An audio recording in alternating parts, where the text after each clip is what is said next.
मैंने अभी तक जितना सीखा है उसके अकॉर्डिंग मुझे लगता है कि हम जब खुद पे काम कर रहे होते हैं, खुद को थोड़ा और बेटर कर रहे होते हैं, तो उसमें 4 लेवल पे वो वर्क होता है। Physical level, mental level, spiritual and emotional level पर। खुद पे वर्क करने का मतलब ये है कि खुद को थोड़ा और बेहतर बनाना। जो इंसान मैं कल हूँ, उससे थोड़ी सी बेहतर मैं आज बन जाऊँ।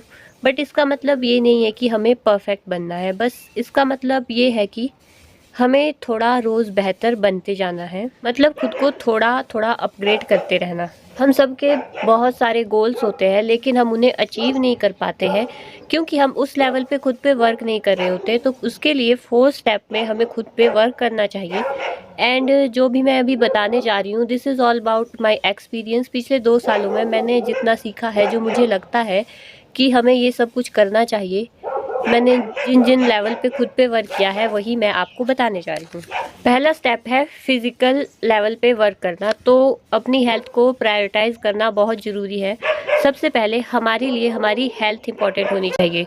तो अपने पूरे दिन में कभी भी, स्पेशली मॉर्निंग में, योगा, वर्कआउट या कुछ भी अपनी हेल्थ के लिए करो। सब कुछ एक दिन में नहीं हो सकता है, आई नो, बट आपको 1 महीने बाद या 1 साल बाद क्या करना है उसका टारगेट अगर नहीं है पता, तो बस रोज़ का टारगेट फिक्स करो। रोज़ बस 5 मिनट की स्ट्रेचिंग ही कर लो। क्योंकि मैं रोज़ योगा करूँ या ना करूँ 20-30 मिनट, लेकिन सुबह उठकर स्ट्रेचिंग ज़रूर करती हूँ। एंड अभी मुझे इंजरी हुई है जिस वजह से मैं योगा नहीं कर पाती हूँ, लेकिन मैंने प्राणायाम शुरू किया है एंड अपर बॉडी योगा तो मैं कर ही लेती हूँ। एंड मॉर्निंग में सुबह उठ के सबसे पहले पानी पियो, सारा दिन खुद को हाइड्रेट रखो। एंड अगर आप योगा या समथिंग कुछ हेल्थी रहना चाहते हैं तो उससे रिलेटेड कंटेंट देखो। जैसे कि मैंने योगा शुरू किया, उससे पहले मैंने योगा से रिलेटेड कंटेंट देखना शुरू किया था एंड योगा करना सीखा कि कैसे होता है। उसके बाद जाके मेरे अंदर वो क्यूरियोसिटी आई कि मुझे भी करना है, तो आप ऐसे कर सकते हो। सेकंड है मेंटल लेवल पे खुद पे वर्क करना। तो हम किस तरह का कंटेंट देख रहे हैं ये भी बहुत ज़रूरी है। तो मेक श्योर कि आपका कंटेंट अच्छा हो, मतलब कि जो कि पॉजिटिव वाइब दे, नेगेटिव कंटेंट ना हो एंड आपको ग्रोथ के लिए मोटिवेट करता रहे।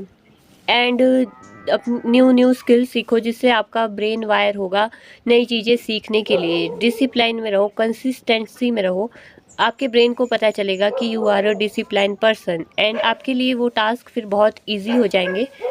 एंड हमेशा कुछ ना कुछ सीखते रहो, हमेशा एक स्टूडेंट के भाव से रहो कि कुछ ना कुछ कहीं ना कहीं सीखने को मिल ही जाए।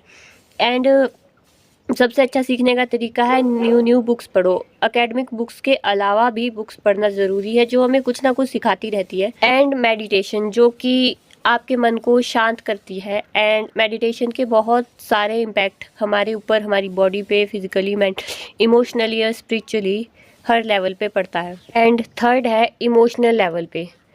तो इमोशनल लेवल पे सबसे पहले जो ज़रूरी है वो है अवेयरनेस। अपने इमोशंस के प्रति आपको अवेयर होना होगा कि आप क्या सोचते हो, क्या महसूस करते हो, आपको पता होना चाहिए। तो बस ये आप पता कर सकते हो जब आप अपने इमोशंस के लिए अवेयर रहोगे। एंड जो लोगों को लगता है कि रोना कोई कमज़ोरी होती है, तो रोना कमज़ोरी नहीं होती है। रोना सीखो, जब रोने का मन करे तो रो। इससे आपका जो इमोशनल बर्डन है वो बहुत कम हो जाएगा एंड रोने के बाद बहुत रिलैक्स फील होता है। जब रोने का मन करे तो रो। एंड अपने इमोशंस को समझने का एक तरीका है उन्हें लिखना। बस कॉपी पेन उठाओ, जो मन में आए वो लिखो कि आपको गुस्सा आया, क्यों आया, आपको क्या बुरा लगा, क्यों लगा। तो इस बारे में ऐसा करने से आपको अपने लिए जो है वो अवेयरनेस आएगी। एंड जो आपकी एक्सपेक्टेशंस होती है ना, वो कभी कभी इतनी हाई हो जाती है कि हम खुद को ही हर्ट कर रहे होते हैं उन एक्सपेक्टेशंस के चक्कर में। तो अपनी एक्सपेक्टेशन समटाइम्स दूसरों को बताना ज़रूरी होता है, क्योंकि बिना बताए नहीं समझ आएगी। एंड हो सके तो एक्सपेक्टेशंस रखो ही मत। एंड चीज़ों को या लोगों को पकड़ के मत रखो, उन्हें जाने दो। जितना आप किसी को पकड़ के रखोगे, कोई चीज़ को पकड़ के रखोगे, तो उतना वो आपको ही हर्ट करेगी। बाउंड्रीज़ बनाना बहुत ज़रूरी है अपने इमोशनल स्पेस को सेफ रखने के लिए। नो बोलना सीखो। If you don't like something तो नो बोलो, और वो भी रिस्पेक्टफुली। दूसरों की रिस्पेक्ट मेंटेन रखना भी ज़रूरी है अपनी बाउंड्रीज़ के साथ। एंड फोर्थ है स्पिरिचुअल लेवल।